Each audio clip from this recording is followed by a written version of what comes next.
ये कहानी है एक ऐसे राजकुमारी की जिसके जन्म लेते ही उसकी माँ चल बसी।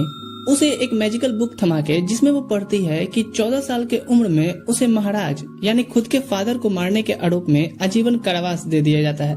इसीलिए अब वो अपनी इस नियति को बदलने की हर संभव कोशिश करने वाली है। कहानी की शुरुआत एनेस्थेसिया से होती है, जिसका मतलब होता है इटर्निटी। ये नाम रखते हुए उसे चूम उसकी माँ कहती है, तुम्हें दुनिया की सारी खुशियाँ मिले, मेरी तरफ से उनका साथ देना मेरी प्यारी बच्ची। ये रानी के आखिरी शब्द थे। एथी के डैड यानी किंग जन्म लिए उस बच्ची को मनहूस बता के क्वीन का सारा सामान जला देने बोल महल छोड़ के चले जाते हैं। मेट्स में बातें होती हैं कि शायद महाराज रानी को प्यार नहीं करते थे, इसलिए उन्हें बच्ची से भी कोई लगाव नहीं है। बस ये लोग इसी बदगुजन में लगी रहती हैं। इधर भूखी लेटी एथी को एक सपना आता है उसकी मॉम का। वो किस जादुई था जो उसे क्रिस्टल में कैद एक बुक को दिखाता है। भूख से वो उस पे दांत मारती है, जिससे वो टूट जाता है और बुक में उसे अपना फ्यूचर लिखा दिखता है कि उसने नियम के खिलाफ जाके डार्क मैजिक सीखा और तो और उसका इस्तेमाल करके महाराज को मारने का षड्यंत्र भी रचा। वो गिड़गिड़ाती है कि पापा मैंने ऐसा कुछ नहीं किया, विश्वास कीजिए। पर उसके डैड कहते हैं इसे आजीवन कारावास में डाल दो। एथी इसी सपने से फिर आज उठती है। उसे गोद में लेते हुए लिली कहती है, क्या हुआ बच्ची, तुम ठीक तो हो ना? एथी हमसे कहती है, लिली ये कोई मेड नहीं, एक नोवेल है जो मेरी मॉम की दोस्त थी और अपना सारा सुख सुविधा छोड़कर मेरे लिए आ गई। यहाँ सिर्फ यही मेरा अच्छे से ध्यान रखती हैं। अगर ये नहीं होती तो कारावास से पहले तो मैं भूख से ही मर जाती। एथी सोचती है, मैं बड़ी होकर इनसे बताऊंगी कि मैं अपनी फ्यूचर जानती हूँ, पर क्या ये मेरा विश्वास करेंगी? यही सोच के वो रोने लगती है। ओए तुमने फिर से पैंट गीला कर लिया, बैड मैनर्स। लिली उसे बैठा के इस दुनिया के बारे में बता रही थी। मैजिक से भरे इस दुनिया में सारे पावरफुल मैजिशियंस एक टावर में रहते हैं। यहाँ तक कि तुम्हारे डैड भी एक पावरफुल मैजिशियन है जो पूरे एम्पायर तक को खत्म करने की ताकत रखते हैं। वो उनकी फोटो पे पॉइंट करती है तो लिली कहती है, ओ तुमने तो पहचान लिया, यही तुम्हारे पापा हैं। एथी सोचती है, काहे के पापा, आगे चल के तो यही मुझे बिना बात के कैद करने वाले हैं। सीन शिफ्ट होता है 3 साल बाद। एथी काफी एनर्जेटिक लड़की है जो अपने सर्वेंट्स के साथ भी लग जाती है, डेकोरेशन या किसी भी काम में। ऐसे ही एक दिन वो झूमर में फ्लावर लगाने का काम खत्म करके निकलती है तो एक मेड को देखती है जो महल के एक कमरे से झांक रही थी। मुझे तो यहाँ कोई कीमती चीज नहीं दिख रही। तभी उसे एथी नजर आती है जो गंदे कपड़ों में उसे माली की बेटी लगती है। बेटी मुझे आप बता सकते हो चमकीली चीजें कहाँ रखी हुई हैं? एथी उसे अपने पीछे आने को कहती है। एक झाड़ियों से वो किचन पे नजर रखे हुए इशारा कर रही थी। यहाँ क्या मिलेगा? एथी उन प्लेट्स के बारे में बताती है जिसमें मोती जड़े हुए हैं और किचन में सारे डिशेस भी सोने के हैं। वो तुरंत से जाके उस मेड से कहती है, एथी को चॉकलेट खाना है। जैसे ही वो मेड उसे देने बढ़ती है, दूसरी मेड आके कहती है, राजकुमारी आपको चॉकलेट्स डिनर के बाद मिलेंगी। पर एथी क्यूट क्यूट हरकतें करके उन्हें कन्विंस कर लेती है। फिर वो आंख मार कहती है, रास्ता क्लियर है। वो मेड ढेर सारा सोने का बर्तन देखती है और जल्दी जल्दी सभी चीजें बटोरने लगती है। तभी उसका ध्यान जाता है इस माली की लड़की पे जो उस प्लेट का मोती निकाल खुद रख रही थी। वो कहती है, ओए बच्ची वो भी मुझे दो, नहीं तो।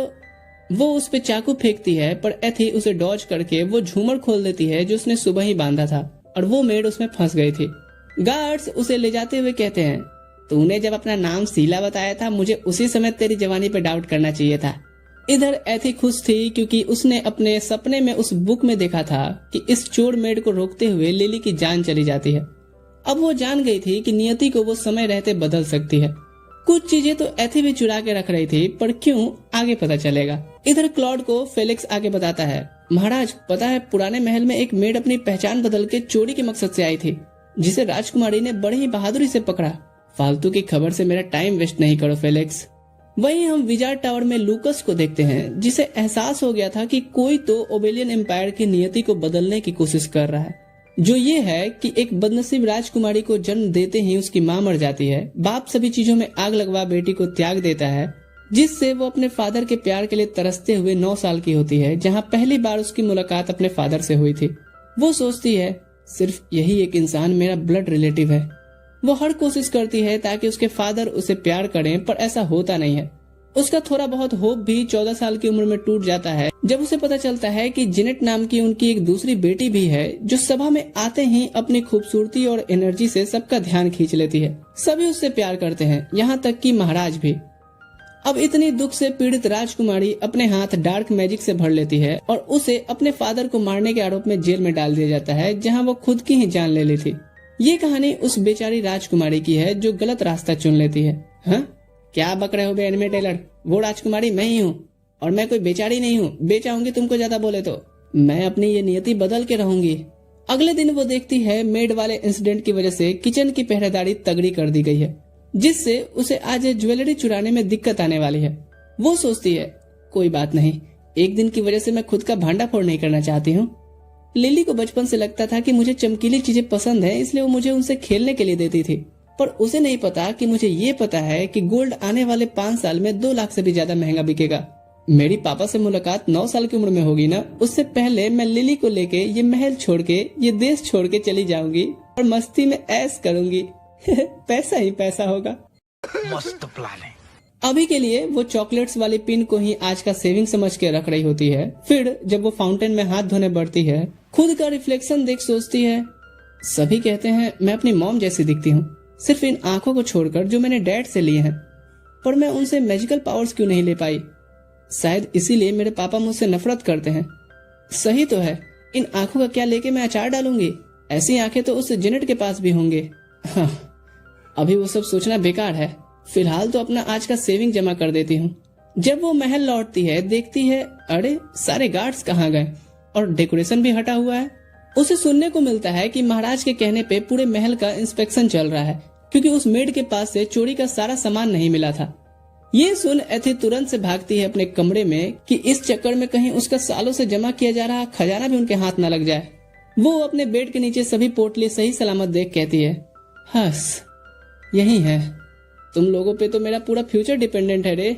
सोने का नाटक कर जब लिली चली जाती है तो वो चालाकी से कुछ पोटलियां लेके भागती है ताकि उन्हें भी गार्डन के दूसरी ओर छुपा सके। पर वहाँ एक गिलहरी उसकी पोटली लेके निकल रही थी। ओए, वो वाला मेरे शादी के लिए है। वो गिलहरी को एक मूंगफली से फांस लेती है और अब उसे सेविंग करने का नया ठिकाना मिल गया था इस सुनसान महल के सामने जमीन के नीचे। उसके उठते ही कोई उसे टकरा जाता है और ये कोई और नहीं क्लॉड होता है। वो हैरान होती है कि ऐसा तो नहीं होना चाहिए था, क्योंकि उसके सपने के मुताबिक वो तो अपने फादर से 4 साल बाद मिलने वाली थी। क्लॉड उसे देख पहचान लेता है कि वो बिल्कुल अपने माँ जैसी दिखती है। एनेस्थेसिया यानी इटर्निटी। तो इसका मतलब ये था। वो उसकी गालों को पकड़ कहता है, तुम कितनी गोल मटोल हो। हाँ, एथी शॉक्ड कि क्या ये इंसान जो मुझसे नफरत करता है वो मेरी गालों से खेल रहा है। वो भागने की कोशिश करती है तो क्लॉड उसे उठाकर कहता है, आओ साथ में चाय पीते हैं। और यही बेचारी की सारी सेविंग्स छूट के बिखर जाती है। मामला एकदम गंभीर। क्या ये चाहते हैं मैं अपनी चोरी कबूल करूं? वो शांत बैठी रहती है तो क्लॉड उसे केक ट्राई करने बोलता है। जब वो फेलिक्स को बाहर भेजता है, एथी पैनिक कर सोचती है कहीं ये मुझे टपकाने तो नहीं वाले। वो पूछते हैं, तुम्हें पता है अपने नाम के बारे में? उसका मतलब होता है इमोर्टेलिटी और इटर्निटी। इतना पावरफुल नेम मेरे पेरेंट्स ने मेरा नहीं रखा। एथी याद करती है कि कैसे उसके डैड अपने क्रूअल भाई को मार के गद्दी हासिल किए थे। वैसे तुम खा क्यों नहीं रही? एथी कहती है, हाँ ये काफी टेस्टी है। क्लॉड पूछता है, तुम्हें ये मैनर्स क्या लिली ने सिखाए? वो याद करता है कैसे 5 साल पहले लिली उसके रास्ते में आ एनेस्थेसिया की परवरिश की परमिशन मांग रही थी। फिर वो पूछता है, तुम्हें अब तक क्या लग रहा है मैं कौन हूँ?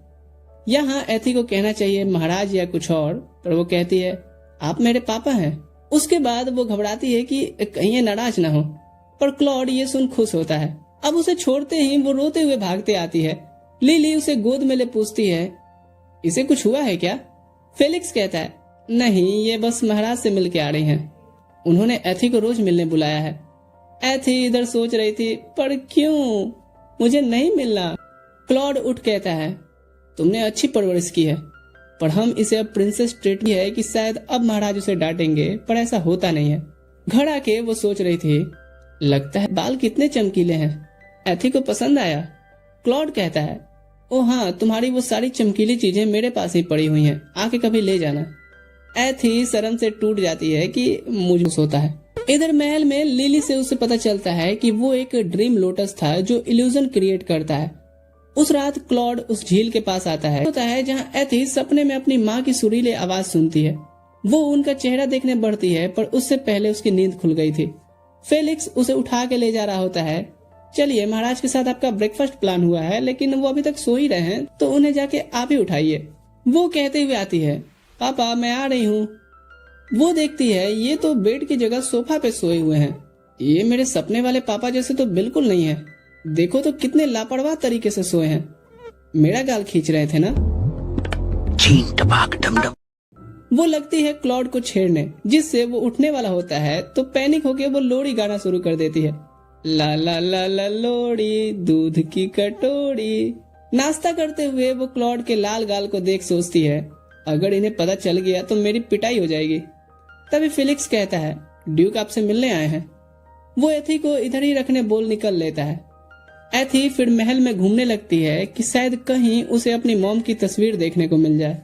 उसे क्लॉड के कमरे में एक ढकी हुई तस्वीर दिखती है। वो उसकी मॉम की ही होती है, पर आधी जली हुई। घर जाते हुए वो सोचती है कि क्या पापा मम्मा से इतना ज्यादा नफरत करते हैं। वो बेड पे लौटते हुए कहती है, प्लीज आज कोई माँ का सपना ना आना। अगले दिन वो ब्रेकफास्ट के लिए रेडी होके आती है और सभी मेट्स उसकी तारीफ करती हैं। वहीं एथी चाह रही थी कि उसके पापा भी उसके लिए 2 शब्द कहें, पर फिर वो सोचती है, लगता है मैं कुछ ज्यादा ही एक्सपेक्टेशन रख रही हूँ। कोई बात नहीं, जब तक मैं अपनी माँ के बारे में बात नहीं छेड़ती ये मेरे पे गुस्सा नहीं होंगे। वो पूछती है, आप कोई स्पेशल चाय पी रहे हैं क्या पापा? मुझे भी दीजिए। पहले तो क्लॉड मना करता है, पर उसके इंसिस्ट करने पे ऑफर करता है। एथी उसे टेस्ट कर कहती है, वाह, ऐसा लग रहा है जैसे मेरे मुंह में फूल खिल गए हों। ये सुन मेट्स, फिलिक्स और क्लॉड सभी शॉक्ड होते हैं। एथी कहती है, क्या हुआ, मैंने कुछ गलत कह दिया क्या? फेलिक्स बताता है कि एग्जैक्ट सेम चीज आपकी मॉम क्वीन डियाना ने भी इसे टेस्ट करते वक्त कहा था। क्लॉड कहता है, फेलिक्स तुम यहाँ से अब जा सकते हो। एथी सोचती है, जरूर अब इसके बाद से ये मुझसे भी नफरत करने लगेंगे। अगले दिन वो सारा अपना ड्राइंग जला रही होती है, क्योंकि जब उसकी मॉम को देखने का कोई तरीका ही नहीं है तो वो फालतू का क्यों उम्मीद पाले। अब कुछ दिन क्लॉड राजपाट के कामों में बिजी होने की वजह से ब्रेकफास्ट पे नहीं आता है और ऐसा ही 2-4 दिन तक चलता है। एथी उदास रहने लगती है और एक दिन उसे लिली और फिलिक्स की बातें सुनाई देती हैं। मुझे लगता है एथी अपनी मॉम को देखना चाहती है। फिलिक्स कहता है, उनकी सारी चीजें तो जला दी गई हैं, लेकिन एक तरीका है। महाराज क्लॉड अगर चाहें तो अपनी मैजिक से वो एथी के साथ मेमोरी शेयर कर सकते हैं। मैं उनसे इस बारे में बात करता हूँ। तभी एथी निकल कहती है, कोई जरूरत नहीं है, मैं नहीं चाहती कि वो मुझसे और नफरत करे। फेलिक्स कहता है, ये आप क्या कह रही हैं? एथी कहती है, हाँ मुझे पता है वो मुझसे और मेरी मॉम से नफरत करते हैं। फेलिक्स कहता है, ऐसा नहीं है, वो आपसे और क्वीन डियाना से बहुत प्यार करते हैं। ये बस तुम मुझे बहलाने के लिए कह रहे हो। तो फेलिक्स उसे उठा के बाहर ले आता है और पूछता है, तो बताइए आपको यहाँ कोई गार्ड क्यों नहीं दिख रहा? एथी कहती है, क्योंकि पापा सारे काम खुद करना चाहते होंगे। फेलिक्स कहता है, अरे नहीं। वो तुरंत से अपनी तलवार से उस शील्ड को दिखाता है और बताता है कि कोई भी महाराज क्लॉड के परमिशन के बगैर आ जा नहीं सकता। तो फिर बताइए कि आप उस दिन कैसे घुस आई थी? इसका मतलब ये है कि वो आपको पूरी आजादी देते हैं, तो वो फिर आपसे नफरत कैसे कर सकते हैं? इधर क्लॉड एथी की जलाई हुई ड्राइंग्स को फिर से ठीक कर रहा था। तभी एथिया कहती है, आप कुछ दिनों से मुझसे मिल नहीं रहे। दरअसल मैं अपनी मॉम को देखना चाहती हूँ। अगर आप बिजी हैं तो एथी जा रही है। क्लॉड उसे पकड़ कहता है, कहाँ चली? इधर बैठो और मेरे लिए उस दिन वाली लोरी गाओ। एथी हैरान होती है, तो उस दिन ये जगे हुए थे, मैं दरअसल भूल गई। क्लॉड कहता है, महाराज का बात ना मानने का सजा तुम्हें पता है? एथी फिर लोरी गाना शुरू करती है और तुरंत से क्लॉड आता है, जहाँ वो क्लियरली अपनी मामा को देखती है और उसके सामने उसके पापा भी थे। वो अपनी मामा को खुश देख समझ जाती है कि वो उनसे नफरत तो नहीं करते थे, बात कुछ और ही है। क्लॉड की नींद से उठते ही फेलिक्स आके कहता है, महाराज आपके बुलाए वो गेस्ट आ गए हैं। एथी उठती है और देखती है उसके पापा नहीं हैं, तो वो उन्हें ढूंढने निकलती है। इधर सभा में एक ड्यूक आके बता रहा होता है, राजकुमारी को ट्रेन करने सिखाने के लिए मेरा बेटा सही रहेगा महाराज। वो राजकुमारी से महज 3 साल बड़ा है, लेकिन उसकी नॉलेज काफी कमाल की है। इधर एथी दूर से उस ड्यूक को देख के पहचान लेती है कि ये वही है जो मेरी स्टोरी में जेनेट को लेके आया था, जो आगे चल के सक्सेसर बनती है और इसके बेटे से प्यार भी करने लगी थी। ये टोपीबाज सब पावर के लिए कर रहा है, अभी निपटाती हूँ इसे। वो आके कहती है, पापा आप मुझे बिना बताए ही उठ के आ गए। वो आके गोद में बैठ के उस ड्यूक से कहती है, मैंने सब सुन लिया है, जरा बताइएगा कि आपका बेटा सोशियोलॉजी जानता है? ड्यूक कहता है, हाँ उसने वॉल्यूम 1 खत्म भी कर लिया है। एथी कहती है, मैं वॉल्यूम 5 कल ही खत्म की हूँ। फिर वो लगती है पूछने कि क्या उसे चीजों के मैकेनिक्स समझ में आते हैं, इतिहास उसे कुछ पता है अपने देश का। देखिए माफ कीजिएगा पर मैं ऐसा दोस्त नहीं बनाना चाहती जो मुझसे भी डम्ब हो।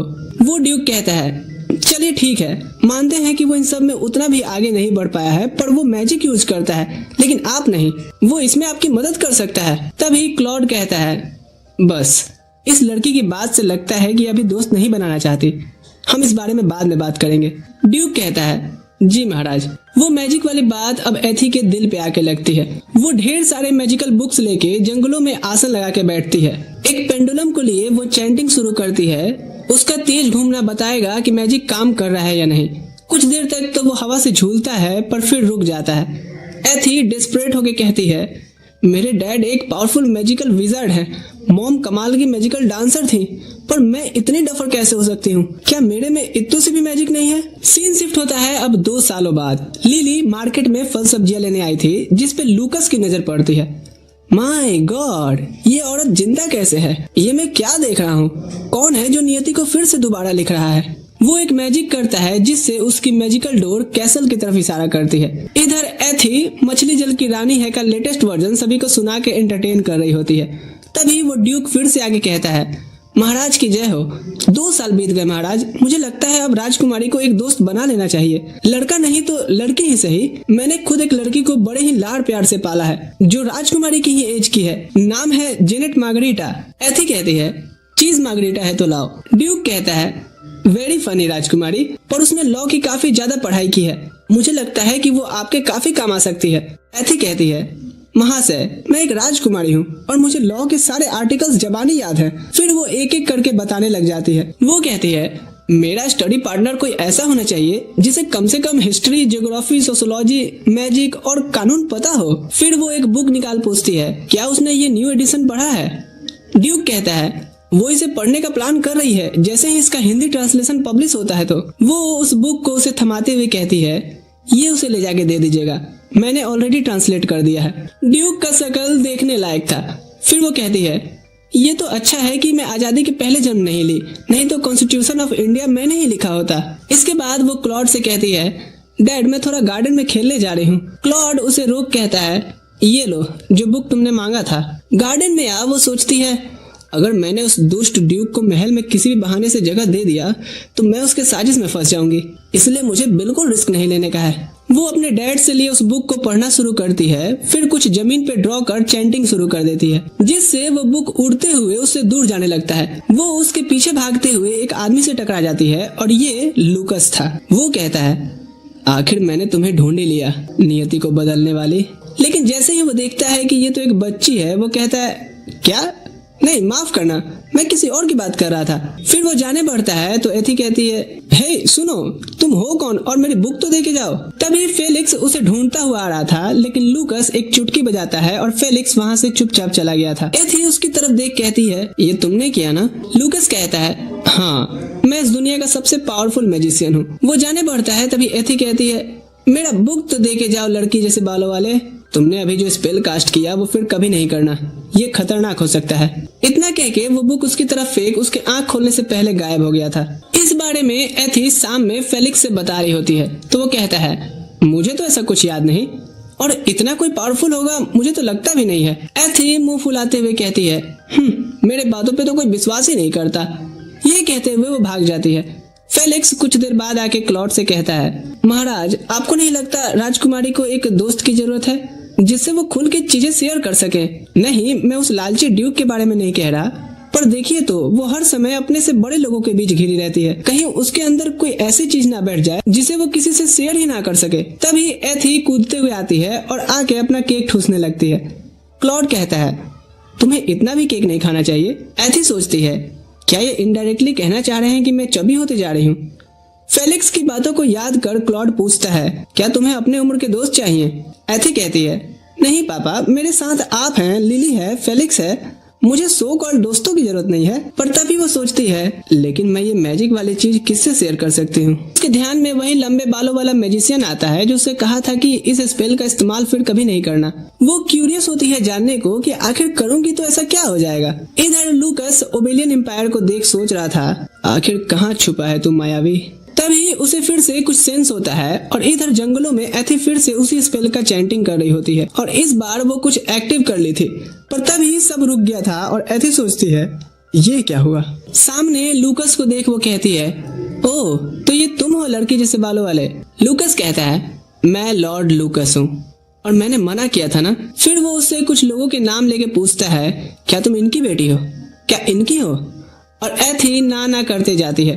वो कहता है, छोड़ो, तुम्हारी ये चमकीली आंखें बताती हैं कि तुम एक दिन बड़ी जादूगर बनोगी। एथी उससे परेशान हो कहती है, मुझसे तुम थोड़ा दूर ही रहो, बहुत अजीब अजीब बातें करते हो तुम। लूकस सोचता है, मुझे ये एनर्जी बार बार इसके पास क्यों खींची ले आ रही है, कहीं ये लड़की के दिमाग में कुछ ऐसा तो नहीं जो ये बताना नहीं चाहती। वो उसे थोड़ा अपने मैजिक से डराता है और फिर उसे हिप्नोटाइज करता है, पर एथी सिर्फ इतना कहती है, मुझे मैजिक नहीं आता और मैं वो सीखना चाहती हूँ। लूकस कहता है, मैं इसे ऐसे भी नहीं पढ़ पा रहा हूँ। वो उसे ऊपर से ही छोड़ देता है, पर एक बादल जैसा जीव आकर उसे बचा लिया था। लूकस गुस्से से कहता है, तुम्हारी हिम्मत कैसे हुई, जिससे वो रफू चक्कर हो गया था। ये देख एथी कहती है, लगता है ये मुझे टपकाने वाला है। यही सोच वो खुद को प्रोटेक्ट करने के लिए जैसे ही हाथ आगे करती है, एक मैजिकल शील्ड उसके आगे बन जाता है। वो कहती है, अब मुझे भाग लेना चाहिए। उसके जाने के बाद लूकस उसके मैजिक को कैंसिल कर कहता है, भागने से कुछ नहीं होगा, हम फिर जल्द ही मिलेंगे। इधर एथी खुशी से पापा पापा करते हुए भागती है कि मैं भी मैजिक यूज कर सकती हूँ। उसकी आवाज सुन क्लॉड और फेलिक्स उसकी तरफ ध्यान देते हैं, पर इधर एथी को चक्कर आने लगते हैं और उसका मुंह खून से भर आता है। वो अपने डैड से पूछती है, ये मुझे क्या हो रहा है। क्लॉड और फेलिक्स दोनों ये देख हैरानी से उसे संभालने बढ़ते हैं और एथी उसके गोद में पड़े बोल रही थी, मेरे चेस्ट में तकलीफ हो रही है। और सेम टाइम पे भी क्लॉड को अपने सीने में पेन फील होता है। क्लॉड तुरंत से हीलिंग मैजिशियन को बुलाने का ऑर्डर देता है। कई लोग आते हैं पर कोई उसे होश में नहीं ला पा रहा था। तभी एक छोटा लड़का कॉन्फिडेंटली अंदर आता है और कहता है, सब मुझ पे छोड़ दीजिए महाराज। इधर एथी सपना देख रही होती है जहां उसकी माँ लोरी गाते हुए उसे अपने पेट में रखे सहला रही थी और एथी कहती है, मेरा दर्द ठीक हो गया माँ, आप भी अब सो जाइए। प्रेजेंट में उसे किसी की आवाज सुनाई देती है, ओए अब उठ भी जाओ, तुम इतनी भी खूबसूरत नहीं हो जो तुम्हें देखता रहूं मैं। वो अपना मुंह घुमा लेती है कि मुझे सोने दो। तभी उसे ध्यान आता है कि इसका शकल तो उस जादूगर लूकस से मिल रहा है, क्या ये मेरा पीछा करते यहाँ तक आ गया। वो कहती है, कोई मेरी मदद करो, एक तो मैं इस दर्द से मरे जा रही हूँ, ऊपर से ये मुझे मारने आया है। तभी वो ध्यान देती है उसके चेस्ट का पेन गायब हो गया है। वो कहती है, क्या मैं ठीक हो गई? लूकस कहता है, हाँ मैंने ही तुम्हें ठीक किया है, एक तरह से कहूँ तुम्हारी जान बचाई है, वरना तुम्हारा दिल ज्वालामुखी की तरह फट जाता। कंफ्यूज्ड एथी पूछती है, क्या मुझे कोई दिल की बीमारी है? लूकस कहता है, इससे फर्क नहीं पड़ता क्योंकि तुम अब ठीक हो, क्या तुम्हें मुझसे कुछ नहीं कहना है? एथी समझ जाती है कि ये थैंक्स की उम्मीद कर रहा है, पर तभी वो कहती है, एक सेकंड, तुम तो मेरे हाइट में आ गए हो। तभी क्लॉड, फेलिक्स और लिली आते हैं जो उसे ठीक देख के काफी खुश होते हैं। क्लॉड उसे गोद में उठा पूछता है, अब दर्द नहीं हो रहा ना? एथी हाँ कहती है और लूकस की तरफ मुड़ कहती है, ये इंसान यहाँ नहीं होना चाहिए पापा। लूकस ड्रामेबाजी करते हुए कहता है, हाँ महाराज, मेरा काम तो हो गया, मैं चलता हूँ। भले ही राजकुमारी को बचाने में मेरे शरीर की सारी एनर्जी चली गई हो। वैसे जाने से पहले मैं आपको ये बताना चाहता हूँ कि ये क्यों हुआ। दरअसल राजकुमारी की पावर्स अचानक से अवेकिन हुई हैं, जिन्हें ये संभाल नहीं पाई, पर अब चिंता की कोई बात नहीं है। मैंने इनके शरीर से मैजिक के एक्सेस बहाव को निकाल दिया है। बस मुझे इस बात की चिंता है कि अगर बाई चांस इनके बढ़ती उम्र के साथ ये फिर से फेस करें तो फिर मुझे कौन बताएगा। क्लॉड उसके पास आ कहता है, तुम कहीं नहीं जा रहे, आज से तुम इसी महल में रहोगे। लूकस कहता है, धन्यवाद महाराज, आप कितने दयालु हैं, और खांसते हुए निकलता है एथी को देख मुस्कुराते हुए। और एथी सोचती है, क्या एक्टिंग कर रहा था। कुछ दिनों बाद क्लॉड रिवील करता है कि एथी को अब एमरल्ड पैलेस शिफ्ट किया जाएगा। एथी याद करती है कि ये तो वही पैलेस है जो सदियों से राजकुमारियों के लिए बड़े होने का घर रहा है, और मेरी कहानी में जेनेट भी यहीं बड़ी हुई थी, पर यहाँ तो मैं जाने वाली हूँ। पता नहीं मेरी उसकी मुलाकात इस टाइमलाइन में किस तरह से होगी। सीन शिफ्ट होता है जहाँ लूकस मेहमान नवाजी के मजे ले रहा था।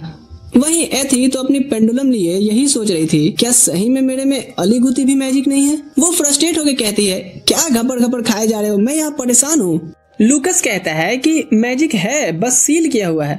वो बताता है कि उसने ऐसा उसकी प्रोटेक्शन के लिए किया है, वरना उसका बॉडी इतनी मैजिक को हैंडल नहीं कर पाता।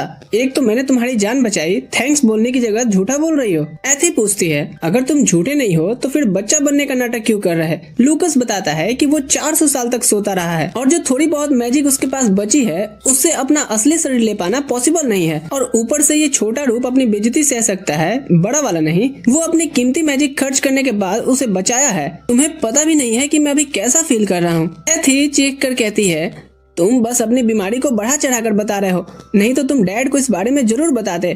तुम झूठे ही हो और चोर भी, मेरे सारे चॉकलेट्स चुरा के खा गए। लूकस चॉकलेट्स वाले इल्जाम को नकारता है, तभी एथी उसे उस फ्लफी क्रिएचर की तरफ दिखाते हुए कहती है, इसे मना करो जल्दी। लूकस कहता है, ये छोटा चोर मेरे साथ नहीं है। वो अपनी छुरी से उसे पकड़ कहता है, रुक साले, तेरी वजह से मुझ पे इल्जाम लग रहे हैं। एथी कहती है, हे छोड़ो, जाने दो उसे, आदमी हो कि ढक्कन। लूकस उसे छोड़ देता है और वो छोटा प्राणी दौड़कर एथी की गोद में आ जाता है। वो याद करती है कि यही क्रिएचर उसे गार्डन में बादल बन के बचाया था। वो समझाता है कि ये एक डिवाइन बीस्ट है जो उसमें बहने वाली मैजिक से बनी है। एथी पूछती है, क्या वो स्वीट्स खा सकता है? लूकस कहता है, हाँ, ये तुम्हारी ही आदतों के साथ जन्म लिया है। एथी उसे हग करती है तो लूकस वार्न करता है कि उसे ज्यादा छेड़ना नहीं चाहिए, क्योंकि यही वजह था जिसके कारण वो उल्टी करके गिर पड़ी थी। वो कहता है कि ये बीस्ट एक चलता फिरता मैजिक का दुकान है, और जब वो उसे छूती है तो वो मैजिक उसके शरीर में लौट आता है और कंट्रोल से बाहर हो जाता है। इसी वजह से उसने खून की उल्टी की थी। वो सीरियसली कहता है कि अगर फिर से ऐसा हुआ तो वो पक्का मर जाएगी, और कब ये हो सकता है उसकी करंट सिचुएशन को देख के कुछ भी नहीं कहा जा सकता। एथी कहती है, ए डरा क्यों रहा है, बता तो अब क्या करें? लूकस जवाब देता है, तुम्हें अपनी पावर्स को कंट्रोल करना सीखना होगा। अगले कुछ दिन वो अपने मैजिक को कंट्रोल करने की प्रैक्टिस करती रहती है। वो एक प्राइवेट ट्यूटर भी रख ली थी, लेकिन थोड़े ही दिन में वो रिजाइन कर देती है, ये कह करके कि चाहे प्रिंसेस कितनी भी मेहनत कर लें, वो ज्यादा प्रोग्रेस मैजिक में नहीं कर पाएंगी। ये बात एथी सुन लेती है और उसके दिल पे जाके लगती है। वो खुद को मोटिवेट करने की कोशिश करती है, पर फिर सोचती है, लेकिन आखिर मैं कर क्या सकती हूँ। तभी अचानक से लूकस उसकी बालकनी में आ जाता है और अपनी मैजिक यूज करके उसके हाथ से इस पिल्ले को अलग करता है। वो एक डील रखता है कि अगर तुम्हें ये चाहिए तो तुम्हें मुझसे अपने पावर्स को कंट्रोल करना सीखना पड़ेगा, और मैं तुम्हें तुम्हारी उस 3rd क्लास टीचर से तो काफी अच्छा सिखाऊंगा। कोई डील मैं नहीं करने वाली तुमसे, मुझे वो वापस करो। इसी वक्त लूकस को कुछ फील होता है तो वो पेट उसे वापस दे देता है और अटेंशन पोजीशन में आ जाता है। तुरंत से क्लॉड आता है और एथी जल्दी से अपने पेट को छुपा लेती है, लेकिन उसके डैड देख लेते हैं और पूछते हैं कि ये क्या चीज है।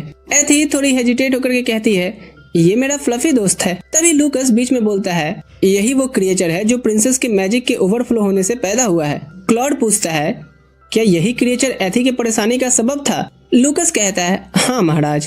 क्लॉड उसका सर कलम करने का ऑर्डर देता उससे पहले लूकस कहता है, पर आप इसे मार नहीं सकते, इससे वो सारी एक्स्ट्रा मैजिक वापस प्रिंसेस के बॉडी में चली जाएंगे और सिचुएशन पहले से भी और ज्यादा खतरनाक हो सकती है। इसीलिए सबसे बेहतर यही होगा कि हम इस पे नजर रखें। क्लॉड पूछता है कि क्या ये क्रिएचर एथी के साथ रह सकता है?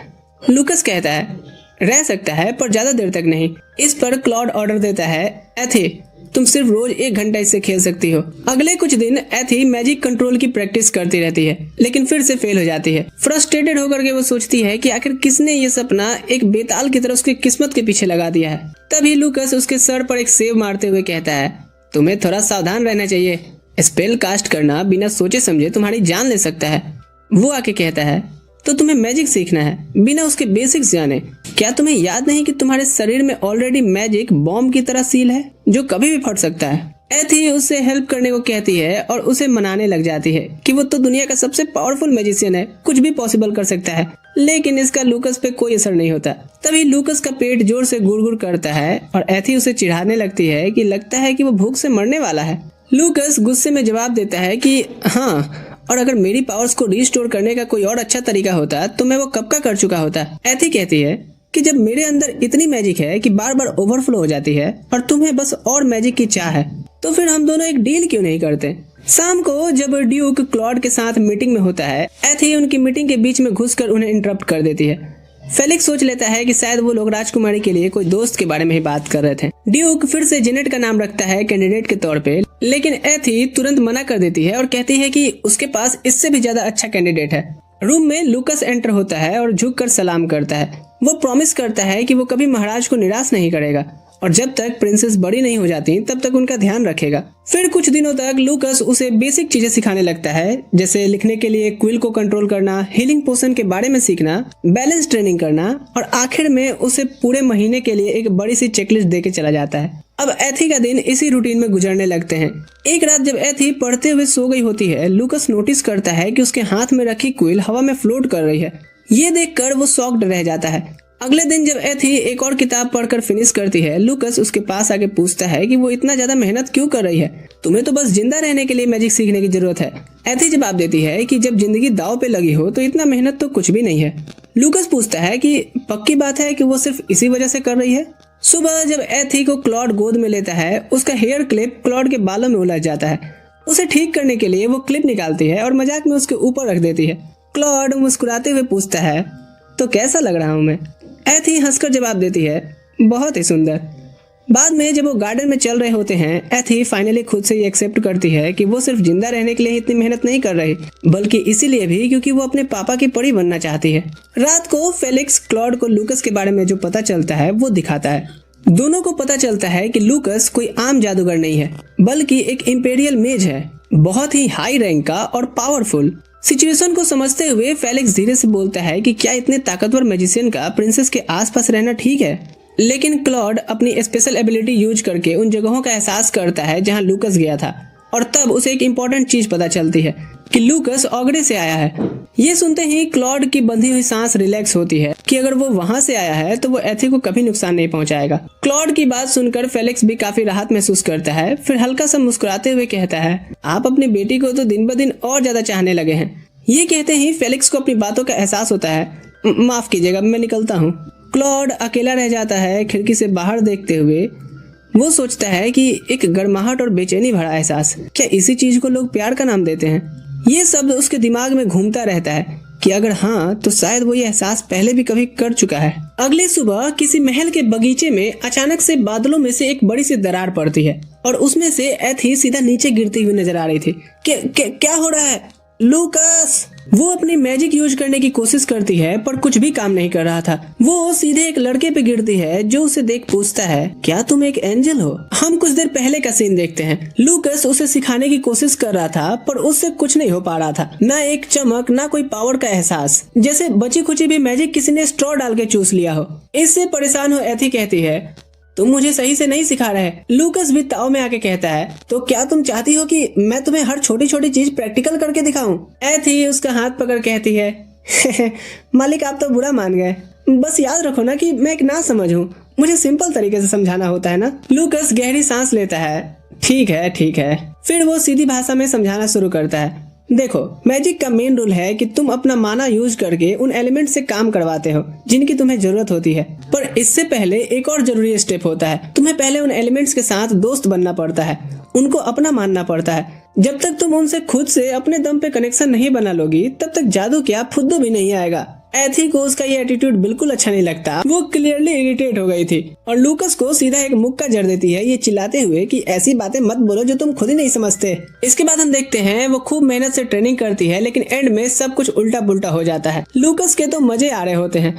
वो हंसते हुए कहता है, वाह तुम्हारे पास एक टैलेंट तो है, पर चीजें खराब करने का। एथी उसका लगातार मजाक बनाने से तंग आ चुकी होती है और गुस्से में कहती है, हंसना बंद करो और मुझे ठीक से सिखाओ। लूकस अब थोड़ा सीरियस होता है और समझाता है कि माना पैदाइश से होता है, हर इंसान उसे अलग तरीके से इस्तेमाल करता है। देखो जैसे मैं करता हूँ। वो उंगली चटकाता है और उसकी मैजिक से चीजें सेट हो जाती हैं और चाय भी सर्व हो गई थी। मैं इस तरह से मैजिक यूज करता हूँ, पर तुम्हें अपना तरीका खुद ढूंढना पड़ेगा। ये बात एथी को और कंफ्यूज कर देती है। वो पूछती है, तो क्या तुम मुझे कोई इसके लिए ट्रिक भी नहीं सिखाने वाले? लूकस हंसकर बोलता है, अरे बिल्कुल सिखाना है, पर असली बात यह है कि तुम्हें ही अपनी मैजिक को कंट्रोल करना सीखना पड़ेगा, मैं बस गाइड कर सकता हूँ। एथी शिकायत करती है कि ये तो बहुत मुश्किल है, मुझे कुछ आसान बताओ ना। लूकस कहता है, अच्छा तो मतलब तुम ये मान रही हो ना कि तुम थोड़ी सी बेवकूफ हो? ये बात एथी के सेल्फ रिस्पेक्ट पे सीधा चोट मारती है और वो जिद पकड़ लेती है कि अब तो मैं करके ही दिखाऊंगी। फिर हम देखते हैं कि वो बैठे हुए पूरी जान लगा के मैजिक कंट्रोल करने की कोशिश कर रही होती है। क्लॉड उसे ऐसे देख पूछता है, ये तुम क्या कर रही हो? एथी कहती है, मैं इस केक को अपने मुंह के पास खींच रही हूँ। ये सुनकर फेलिक्स हंस पड़ता है, पर क्लॉड का शक्ल देख के यहाँ से भाग निकला था। क्लॉड उससे कहता है, अगर तुम्हें ये बहुत मुश्किल लगता है तो उसे खुद को ज्यादा फोर्स करने की जरूरत नहीं है, मैं तुम्हारे मैजिक के लिए कोई और तरीका निकाल लूंगा। एथी इससे खुश होती है लेकिन वो कहती है कि इसकी जरूरत नहीं है, एथी इसे खुद करके दिखाएगी। कुछ देर बाद वो पढ़ते हुए अपना बुक छोड़ देती है। बोरिंग। वो लुकस से शिकायत करती है कि उसके सिखाने के तरीके की वजह से ही मैं अच्छे से सीख नहीं पा रही हूँ। लुकस जवाब देता है, मैं इसी तरीके से लगभग 400 साल पहले ही मैजिक सीख चुका हूँ। ये सुनकर एथी याद करती है कि अरे हाँ, ये बूढ़ा तो बहुत पुराना है। वो उसके आसपास आकर के बोलने लगती है कि वो तो उस पर बिल्कुल भरोसा नहीं करती, क्योंकि उसे नहीं पता कि वो कहाँ पैदा हुआ है, उसका पूरा नाम क्या है और वो पहले क्या करता था। शायद जो भी करता होगा कुछ ढंग का तो नहीं करता होगा। लूकस उसे जवाब देता है कि तुम बस इतना समझ लो कि मैं एक महान जादूगर हूँ। ये चीज एथी को इरिटेट करती है और वो कहती है कि मुझे पता होता है कि तुम कोई काम के नहीं हो और इतना मुझे परेशान करने वाले हो तो मैं ड्यूक के बेटे को ही बुलवा लेती, क्योंकि वो तो पक्का तुमसे ज्यादा सीरियस और कम घमंडी होता। ये सब सुनने के बाद लूकस गुस्सा हो जाता है और उसके नजदीक आते हुए कहता है, लगता है आप उस आदमी के बेटे की दोस्त बनने के लिए मरी जा रही हैं। क्या हो गया, आपने नहीं बुलाया? अगर आप उससे मिलना चाहती हैं तो मैं आपको वहाँ भेज देता हूँ। वो एक जादू करता है और दूसरे ही पल एथी आसमान में टेलीपोर्ट हो जाती है और इस तरह हम एथी के ड्यूक के बेटे एजिकियल पे गिरते हुए देखते हैं। एथी उसे सामने से देख करके अलर्ट हो जाती है और सोच रही होती है कि मैं इसे अभी अपनी पहचान नहीं बता सकती।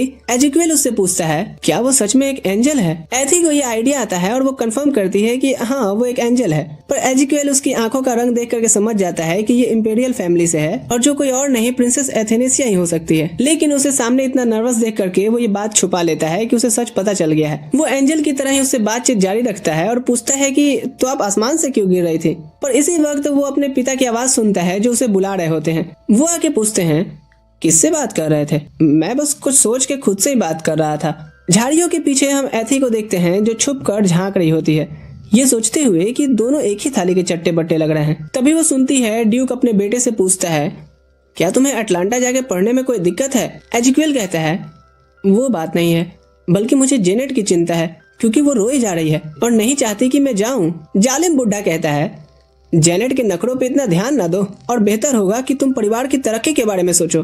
वो आगे कहता है कि मैं तुम्हें प्रिंसेस एथी का स्टडी पार्टनर बनाना चाहता था, इससे तुम्हें विदेश भी नहीं जाना पड़ता।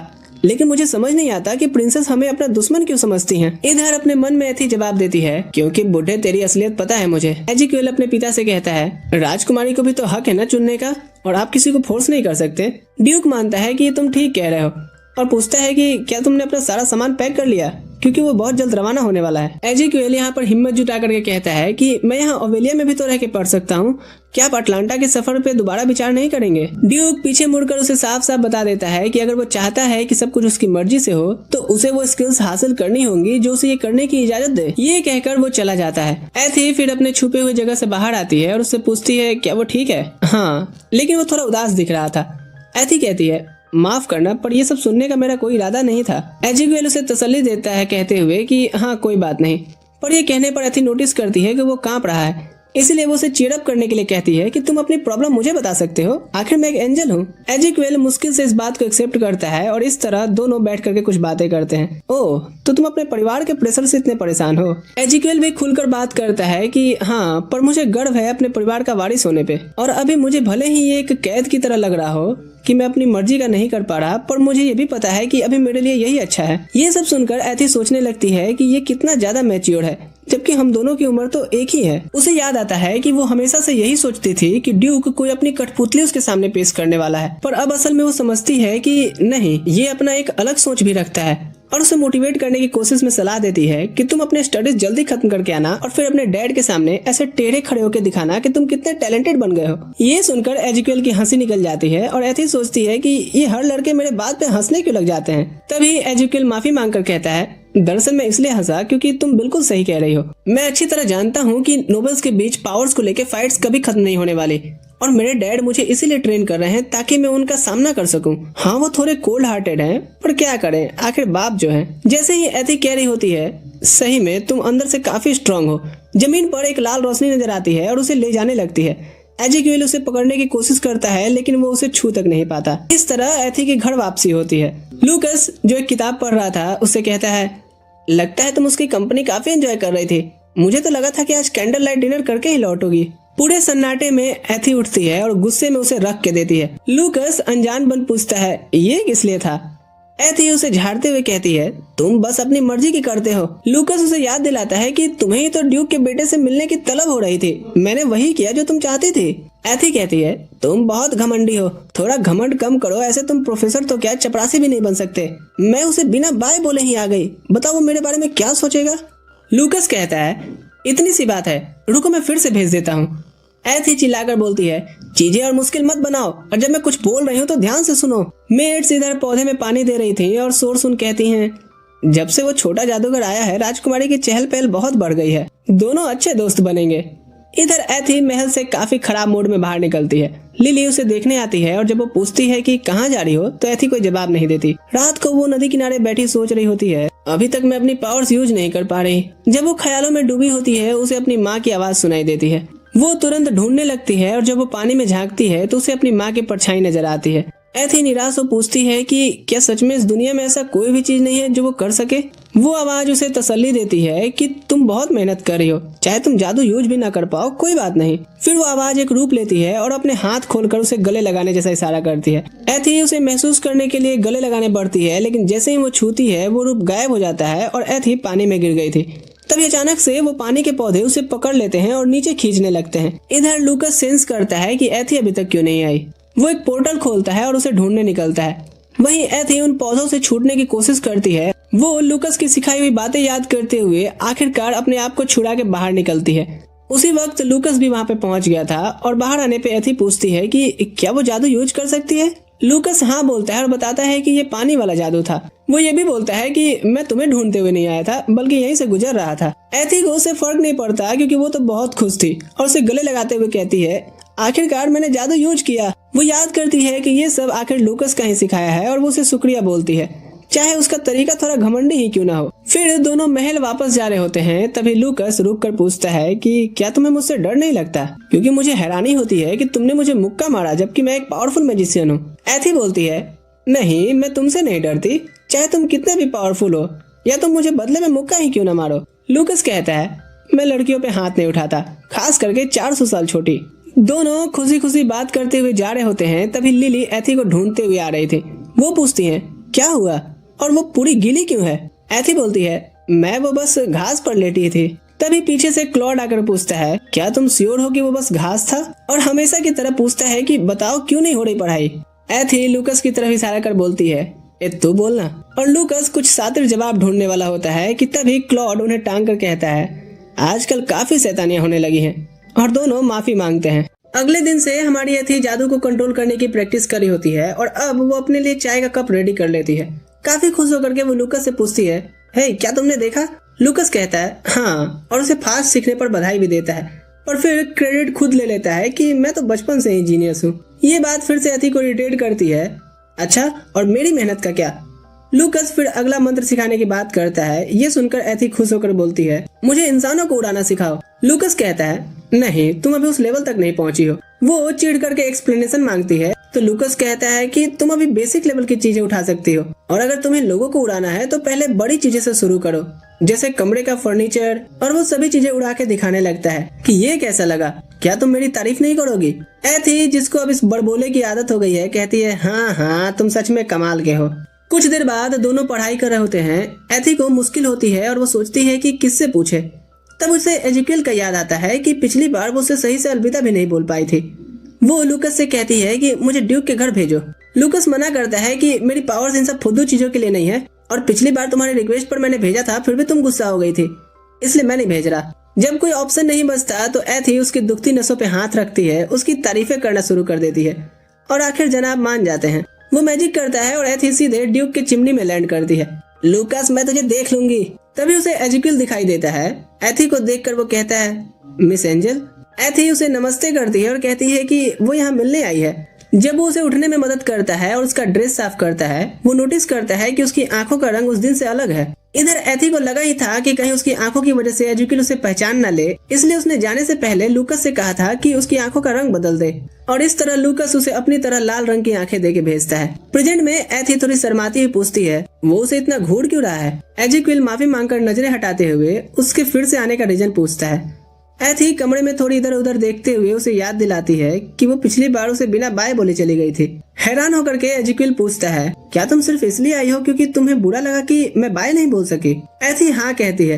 वो कहता है क्या बात है, इससे तो मैं बहुत खुश हूँ क्योंकि सुबह से ही मैं दुआ कर रहा था कि काश आसमान मेरी गुहार सुन ले और उस एंजल को मैं दोबारा देख सकूं। इतना सीधा कहने पे एथी शर्मा कर नजरें हटा लेती है। उसी वक्त वो देखती है कि कमरा सफर के सामानों और किताबों से भरा हुआ है। वो पूछती है कि क्या वो जल्दी ही जाने वाला है? एजिक्विल कहता है हाँ, अटलांटा जाने वाली शिप 2 दिन बाद ही आएगी।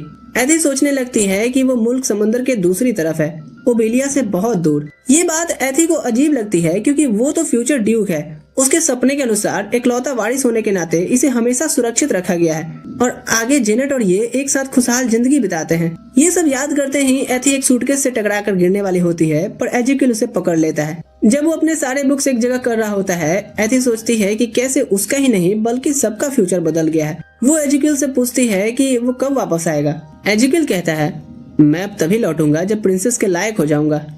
तभी बाहर से एक छोटी सी आवाज आती है, एजिक्विल क्या मैं अंदर आ सकती हूँ? वो उसे रुकने के लिए कहता है और कुछ देर बाद वो दरवाजा खोलता है और जेनेट से माफी मांगता है।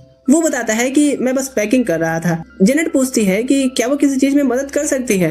घबरा कर एजिक्विल बोलता है कि नहीं, इसकी जरूरत अभी नहीं है फिलहाल। फिर वो उसके आने का कारण पूछता है तो जेनेट उसे एक किताब देते हुए कहती है कि वो उसे ये पढ़ के सुनाए। एजिक्विल उसे याद दिलाता है कि ये किताब तो 2 दिन पहले ही हम पढ़ चुके हैं। तो जेनेट उसे अपनी डॉल को फिर से तैयार करने बोलती है। एजिक्विल कहता है वो तो बालकनी पे सूख रही है क्योंकि सुबह ही तुमने उसे गीला कर दिया था। जेनेट कहती है तो चलो मेरे साथ ग्रीन हाउस चलो। क्लियरली वो उसके साथ कुछ टाइम स्पेंड करना चाहती थी। एजिक्विल थोड़ा सा मुड़ करके एथी को देखता है तो जेनेट पूछती है क्या हुआ, तुम नहीं आ रहे क्या? नर्वस एजिक्विल बोलता है 1 सेकंड रुक जाओ। दरवाजा बंद करने के बाद एथी उससे कहती है वो चला जाए। एजिक्विल उसे शुक्रिया बोलता है और वादा करता है कि वो जल्दी वापस आएगा। गार्डन में चलते हुए एथी उन्हें दूर से देख रही होती है। वो सोचती है मैं अभी सिर्फ उस जेनेट की आवाज सुनी और इसी से लगता है कि वो कितनी प्यारी लड़की है। उसे याद आता है कि वो हमेशा उसके फ्यूचर विजन वाले सपने में आती थी, एक फरिश्ते जैसी खूबसूरत। उसकी माँ फिनेलोपी ड्यूक की कजन थी और पापा की पहली सगाई उनसे ही हुई थी।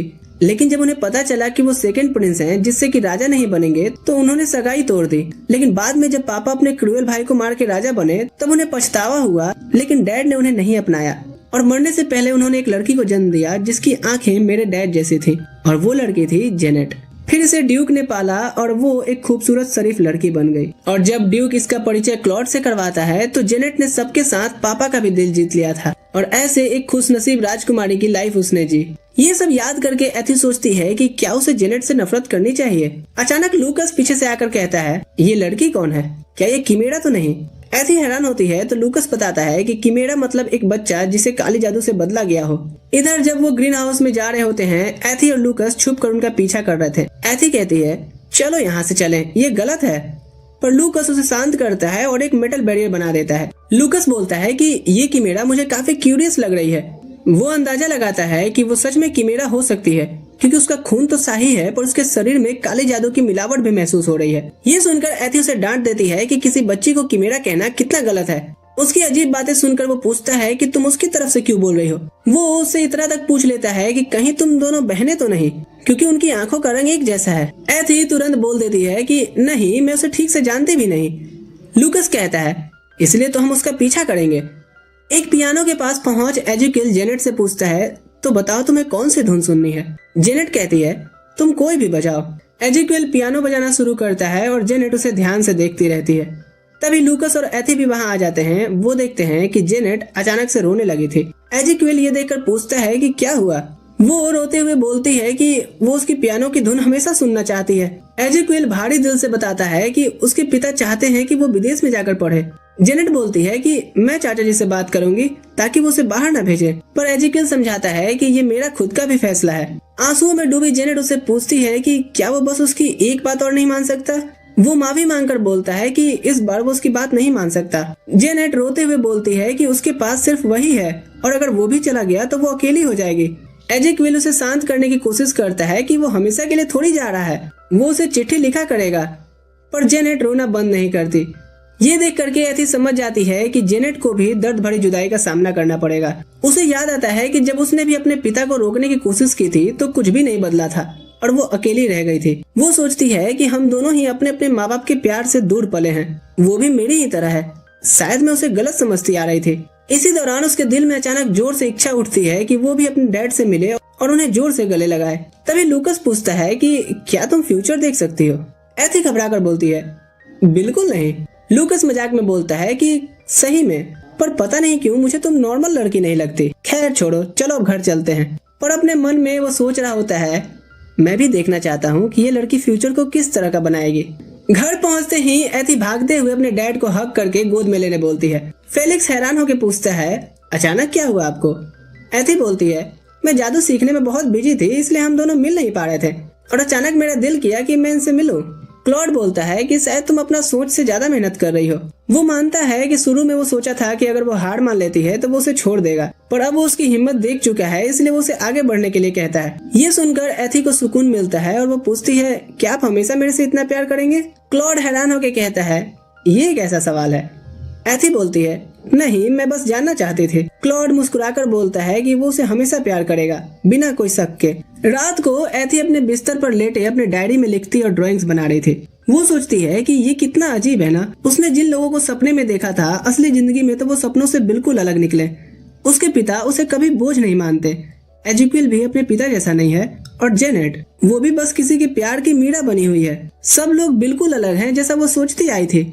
वो खुद से कहती है कि शायद मैंने ही सपनों वाले फ्यूचर को कुछ ज्यादा ही सीरियसली ले लिया था। दूसरी तरफ लूकस महल के छत पर बैठा होता है किस्मत के धागे हिलाते हुए कि नियति हर बार बदल रही है। वो सोचता है कि मैं अब ये जानने को उत्सुक हूँ कि कहाँ जाकर के इस छोटी राजकुमारी की कहानी खत्म होगी। सीन शिफ्ट होता है अब कुछ सालों बाद। एथी बताती है कि ओवेलिया एम्पायर में 14 साल की उम्र बहुत इंपॉर्टेंट होता है, क्योंकि तब राजकुमारी पहली बार शहर में अपना डेब्यू करती हैं और सबके सामने अपना डांस पेश करती हैं। एथी अब बड़ी हो चुकी है और अपने डेब्यू के लिए प्रैक्टिस कर रही होती है, जो 1 महीने बाद होने वाला है। प्रैक्टिस खत्म होते ही उसकी गुरु से बोलती हैं कि वो अपना डांस पार्टनर चुनना शुरू करे। तभी हम उसके कमरे में देखते हैं जहां वो अपने पॉसिबल पार्टनर्स की तस्वीरें देख करके कंफ्यूज होती है। थोड़ा रिलैक्स होते हुए वो बताती है कि 5 साल की उम्र से ही उसके पापा हर साल उसके बर्थडे पे बहुत सारे गिफ्ट देते आए हैं, पर कभी भी उसके जन्मदिन पे नहीं आए। वो खुद से मानती है कि शायद वो इसलिए उस दिन को सेलिब्रेट नहीं करते हैं क्योंकि उसी दिन मेरी माँ की डेथ एनिवर्सरी भी है। तभी लूकस आता है और तस्वीरों को देखकर मजाक में पूछता है कि क्या उसने अपने लिए बंदर चुन लिया। ये सुनकर एथी इरिटेट हो जाती है और तस्वीर रख करके विंडो की तरफ चल देती है। लूकस कंफ्यूज होकर के पूछता है कि क्या बात है, क्या कोई भी पसंद नहीं आया? एथी तंग आकर के बोलती है कि मैं बड़ी हो गई हूँ, मुझे परेशान करना बंद करो, मेरे पास सोचने को बहुत कुछ है। लूकस समझ जाता है कि वो अपना बर्थडे अपने पापा के साथ बिताना चाहती है और उसे बोलता है कि वो उनसे कह क्यों नहीं देती। एथी नीचे देख करके कहती है कि ये मेरे लिए इतना भी आसान नहीं है। उसके चेहरे की हालत देख करके लूकस चुप हो जाता है और उसके कहने पे कि मुझे अकेला छोड़ दो वो चुपचाप चला जाता है। बाद में एथी अपने पापा के साथ वक्त बिता रही होती है। क्लॉड उससे पूछता है कि उसने डांस पार्टनर चुन लिया। वो याद दिलाता है कि ये उसका पहला डांस होगा और उसका पार्टनर कोई ऐसा होना चाहिए जो उसकी शान बढ़ाए। वो बोलता है कि अगर तुम नहीं चुन पा रही तो मैं खुद किसी को चुन लेता हूँ। एथी बीच में रोक कर कहती है कि वो जल्दी डिसाइड कर लेगी, जिससे क्लॉड थोड़ा उदास हो जाता है। वो टॉपिक चेंज करता है और पूछता है तो बताओ इस साल बर्थडे पे तुम्हें क्या चाहिए। लूकस की बात याद करते हुए एथी हिम्मत जोड़ करके कहती है कि वो बर्थडे उनके साथ बिताना चाहती है। कुछ सेकंड्स की चुप्पी के बाद क्लॉड इस सवाल को इग्नोर कर देता है और कुछ और मांगने बोलता है। अपनी विश पूरी ना होती देख एथी बोलती है छोड़िए कोई बात नहीं, रोज का आपका टाइम देना ही मेरे लिए काफी है। फिर वो वहाँ से निकल जाती है। बगीचे में चलते हुए फेलिक्स उसके साथ जा रहा था तो एथी पूछती है क्या मैं थोड़ा सेल्फिश हो रही हूँ? फेलिक्स कहता है बिल्कुल नहीं, आप उनकी बेटी हैं, ये बिल्कुल नॉर्मल बात है, पर आपको तो पता है ना हर साल उस दिन महल के दरवाजे बंद होते हैं और किसी को उनके पास नहीं जाने दिया जाता। फिर वो पूछता है कि क्या आपने डांस पार्टनर चुन लिया? एथी मजाक में पूछती है कि क्या तुम मेरे साथ डांस करोगे? फेलिक्स तुरंत घबरा जाता है क्लॉड को याद करते हुए। वो बोलता है क्या नहीं, मैं इस लायक नहीं हूँ, आपको थोड़ा ऊंचे ओहदे वाले इंसान को चुनना चाहिए। रात में जब लिली उसके बाल बना रही होती है पूछती है कि क्या उसने पापा को अपना डांस पार्टनर चुनने के बारे में सोचा है, क्योंकि आजकल लोग अपनी उम्र के पार्टनर ही चुनते हैं और कम ही लोग अपने गार्जियंस को वैल्यू देते हैं। आपके पापा आपसे प्यार करते हैं और शायद वो भी ऐसा चाहते हो। ये सुनकर एथी को याद आता है कि पापा कुछ तो बोलने वाले थे पर उसने बीच में ही उन्हें रोक दिया था। अब वो